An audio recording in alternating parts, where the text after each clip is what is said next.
Gig વર્કરો માટે લઘુત્તમ વેતન મેળવતા કર્મચારીઓ માટે પેન્શનથી લઈને અનેક સુરક્ષા લાભો જાહેર કરવામાં આવ્યા છે. સરકારે એક મહત્વપૂર્ણ પગલું ઉઠાવ્યું છે. વિગતવાર માહિતી શું છે તે જોઈએ. નમસ્કાર મિત્રો, સ્વાગત છે તમારું અમારી યુટ્યુબ ચેનલ.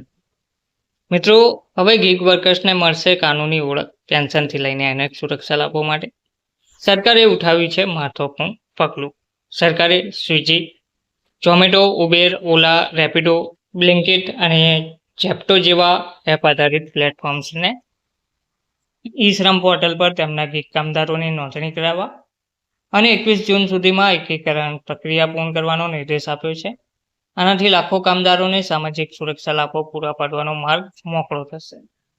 ટાઈમ્સ ઓફ ઇન્ડિયાના એક અહેવાલ મુજબ આ નિર્દેશ ગયા મહિને કોડ ઓન સોશિયલ સિક્યુરિટી હેઠળ શ્રમ મંત્રાલય દ્વારા સૂચિત નિયમોને અનુસરે છે.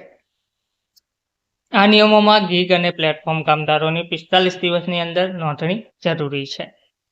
આ પહેલનો મુખ્ય હેતુ ડિજિટલ પ્લેટફોર્મ સાથે જોડાયેલા કામદારોનો વિશાળ ડેટાબેઝ તૈયાર કરવાનો છે, જેથી સરકાર આરોગ્ય વીમા, જીવન વીમા અને પેન્શન જેવી કલ્યાણકારી યોજનાઓ શરૂ કરી શકે છે. રજિસ્ટ્રેશન પ્રક્રિયા દ્વારા ગીગ વર્કર્સને એક યુનિક નેશનલ આઈડી પણ આપવામાં આવશે, જેનાથી તેમની ઓળખ અને સેવાઓની પોર્ટેબિલિટી વધુ મજબૂત બનશે. આ ક્ષેત્રને વધુ સત્તાવાર ઓળખ પણ મળશે, કારણ કે હાલમાં તે મોટાભાગે અસંગઠિત અર્થતંત્રનો ભાગ ગણવામાં આવે છે.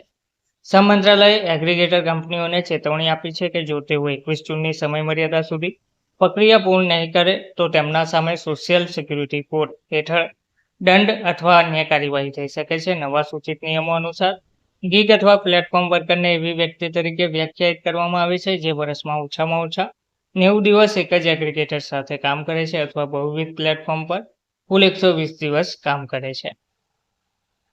એગ્રીગેટર્સ માટે હવે એ પણ ફરજિયાત બનાવાયું છે કે તેઓ કેન્દ્રીય પોર્ટલ મારફતે નવા જોડાતા અને કામ છોડતા વર્કર્સની માહિતી રિયલ ટાઈમ અથવા દૈનિક ધોરણે અપડેટ કરે. રિપોર્ટ અનુસાર સરકાર લાંબા સમયથી પ્લેટફોર્મ કંપનીઓ પર વર્કર્સનો ડેટા શેર કરવા અને રજિસ્ટ્રેશન પ્રક્રિયામાં સહયોગ આપવા માટે દબાણ કરી રહી હતી, પરંતુ તમામ કંપનીઓમાં આ બાબતે સમાન પ્રગતિ જોવા મળી નહોતી.